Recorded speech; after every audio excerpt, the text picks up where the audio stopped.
Hello दोस्तों, स्वागत है आपका अपने YouTube channel the learning circle में। दोस्तों मैं हूं लक्ष्मी नारायण यादव। ठीक है दोस्तों, आइए यहाँ पर हम आज क्लास 10 चैप्टर 2 बहुपद पॉलिनोमियल का पहले बेसिक बताते हैं। उसके बाद फिर हम एक्सरसाइज 2.1 को आज सॉल्व कराते हैं और 2.2 जो बचेगा उसको नेक्स्ट वीडियो में हम इसके बारे में बात करेंगे। तो पहले आज हम एक्सरसाइज 2.1 से पहले कुछ बेसिक चीज़ें हैं बहुपद के बारे में, उसको हम जानेंगे और एक्सरसाइज भी 2.1 आज हम कंप्लीट कर देंगे। ठीक है, तो दोस्तों देखिए बहुपद होता क्या है। यहाँ पे लिख दिया हमने चर अचर चर के गुणांक ऋणोत्तर घातांक के जोड़ घटाव या गुणन की क्रिया वाले बीज गणितीय व्यंजक को बहुपद कहते हैं। देखो इसमें कितनी बातें दी है। इसने कहा है चर, तो चर क्या होता है? A B C D X Y Z क्या होते हैं? सब चर होते हैं, लेकिन उसमें अलग अलग चीज़ें दी जाएंगी। जैसे मान लीजिए यहाँ पर a plus a1x a2x² plus a3x³ तो ऐसा मत समझिए कि यहाँ ये भी चर है, ये भी चर है, ये भी और ये भी नहीं। अगर यहाँ पर इस प्रकार का दिया है आपको, जैसे कि 2x की घात पावर है 2x की घात में 5 प्लस 4xy² प्लस 6x, तो यहाँ पे जो 2 है 4 है 6 है ये अचर संख्याएं होती हैं। बाकी जो x के रूप में है तो वो चर होगी, y के रूप में तो y चर होगी, z के रूप में रहेगा तो z चर होगा। ये आप ध्यान दीजिए। ठीक है, तो यहाँ पे हमने बता दिया कि किसी भी बहुपद में चर की संख्या रहती है, मान लो x है, अचर संख्या रहती है, यहाँ पे 2 है, चर के गुणांक होते हैं तो x पावर 5 का गुणांक 2 है, इसका गुणांक 4 है, इसका गुणांक 6 है, हो गया।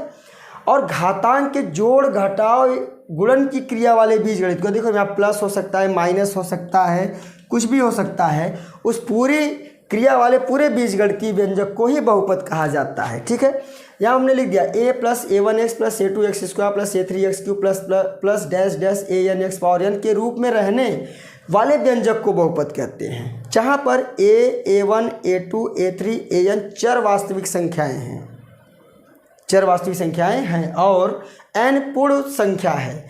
इस हिसाब से हमने यहाँ पर आपको 2 एग्जाम्पल दे दिया।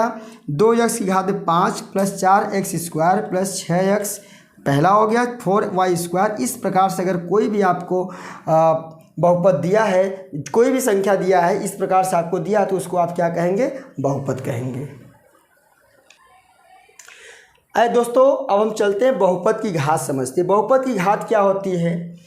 चर x के बहुपद px में x की उच्चतम घात बहुपद की घात कहलाती। नहीं क्लियर हुआ? देखिए 3x power 5 plus 2x² plus 3x minus 5 यह एक बहुपद है। क्या है? ये बहुपद है।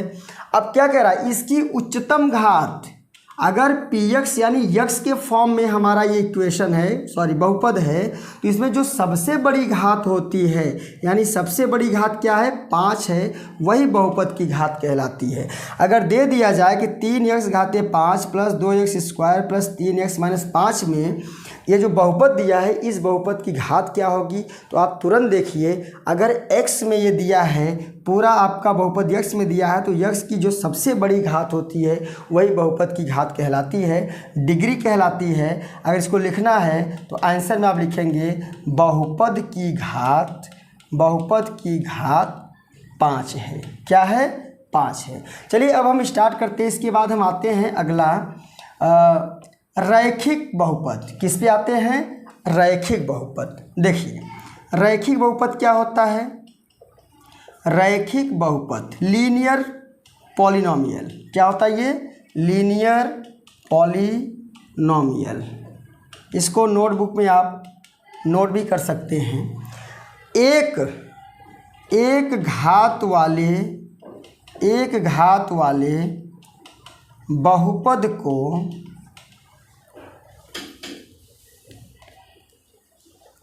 बहुपद को रैखिक बहुपद कहते हैं। क्या कहते हैं?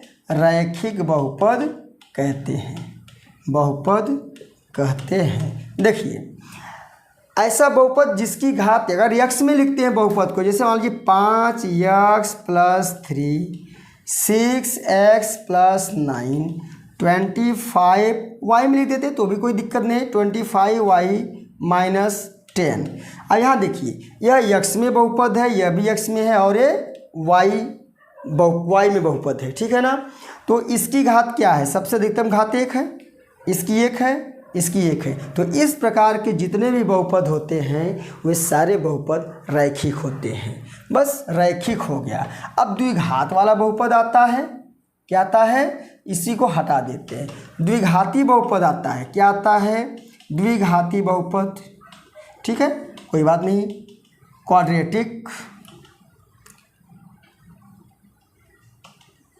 क्वाड्रेटिक पॉलिनोमियल,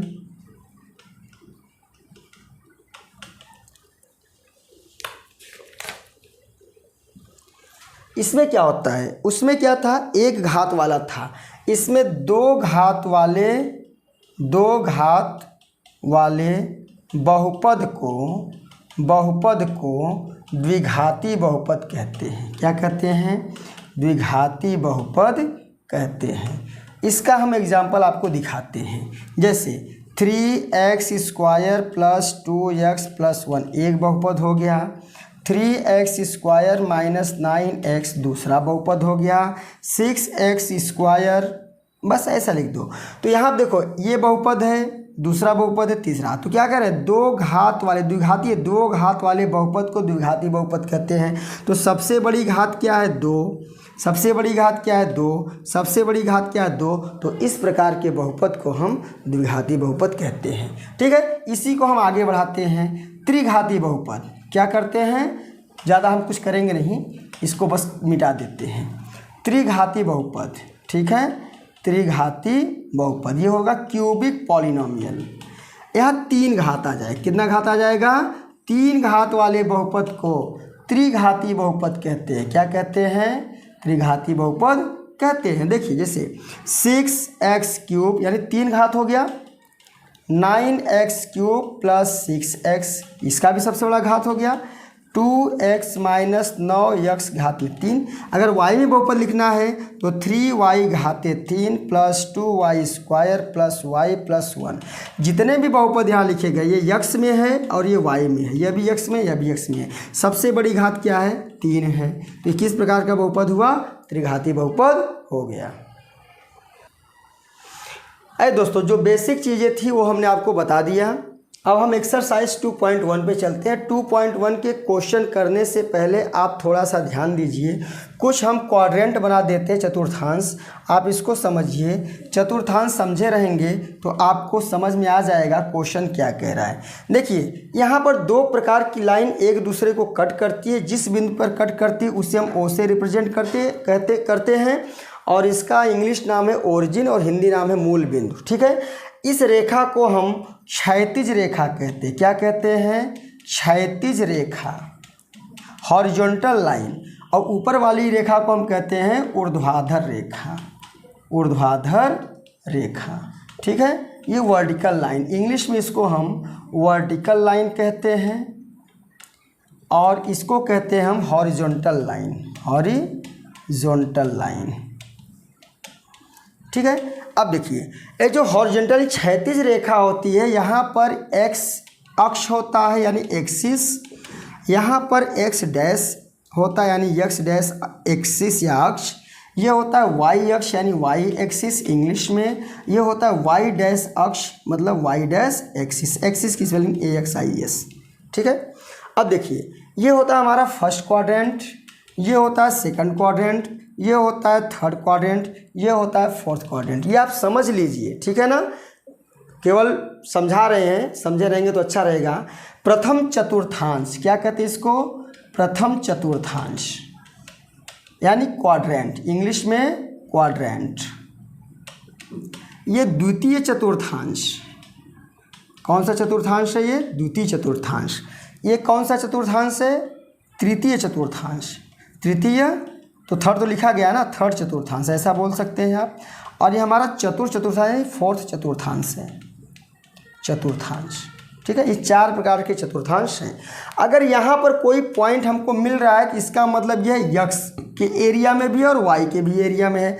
यहाँ पर कोई पॉइंट है तो यह y और x दोनों के एरिया में है, यह भी x y दोनों के एरिया में, यहाँ पर भी x y दोनों। अगर यहाँ पर कोई संख्या होती है, ठीक है। तो यहाँ पर x और y ऊपर पॉजिटिव मिलता है y में, और ओ से नीचे जाते हैं तो निगेटिव मिलता है। इसके राइट जाते हैं तो पॉजिटिव यानी धनात्मक मिलता है, इधर ऋणात्मक मिलता है। तो इस लाइन के ऊपर रहेंगे धनात्मक, इधर आएंगे तो ऋणात्मक, इस लाइन पे जाएंगे तो धनात्मक और नीचे आएंगे तो ऋणात्मक। इसका मतलब अगर यहाँ x y दो होते हैं हमारे, तो एक को भुज कोण बोला, दोनों प्लस होते हैं। यहाँ पर x माइनस और y प्लस होता है, यहाँ पर दोनों माइनस होते हैं, और यहाँ पर x प्लस होता है, y माइनस। ये तो हमारा चतुर्थांश था, ठीक है। दोस्तों एक्सरसाइज 2.1 का पहला क्वेश्चन है और एक ही क्वेश्चन है इसमें पार्ट हमारे दिए गए फर्स्ट, सेकेंड, थर्ड, चौथा, पांचवा, छठा, ये 6 हमारे यहाँ पे दिए गए हैं पार्ट। देखिए यहाँ पर क्वेश्चन कह रहा है किसी बहुपद px के लिए y बराबर px का ग्राफ नीचे दिया है। प्रत्येक स्थिति में px के शून्यकों की संख्या पूछ रहा है। अब शून्यकों की संख्या के बारे में एक चीज़ हम आपको बताते हैं। px के शून्यकों की संख्या पूछ रहा है, तो ये जो लाइन जा रही है, ये लाइन, हमको इस लाइन को देखना है कि यह लाइन x एक्सिस को कितनी जगहों पर टच कर रही है। x अक्ष को जितनी जगहों पर यह लाइन टच करेगी, छुएगी, वही आपके क्या होंगे, शून्यकों की संख्या उतनी हो जाएगी। जैसे देखिए पहले वाले में ये चित्र बना है और यहाँ पर ये x अक्ष है, लेकिन लाइन हमारा कहाँ जा रही है, y से होके जा रही है। यानी यह लाइन x अक्ष को कहीं भी टच नहीं कर रहा है। इसका मतलब पहले वाले में शून्यकों की संख्या क्या होगी, शून्य होगी। शून्यकों की संख्या क्या होगी, शून्य होगी। शून्यकों की संख्या शून्य, यानी 0, एक भी संख्या इसमें शून्यकों की नहीं है। दूसरे में देखिए ये लाइन जा रही है, x पर एक जगह काट रही है, टच कर रही है। यहाँ पर शून्यकों की संख्या कितनी हो जाएगी, 1 हो जाएगी। थर्ड में देखिए ये x एक्सिस है, x अक्ष है, ठीक है ना। यहाँ छू रही है, यहाँ टच कर रही है, यहाँ यानी कितनी का टच कर रही है, 3 का। तो शून्यकों की संख्या कितनी हो जाएगी, 3 हो जाएगी।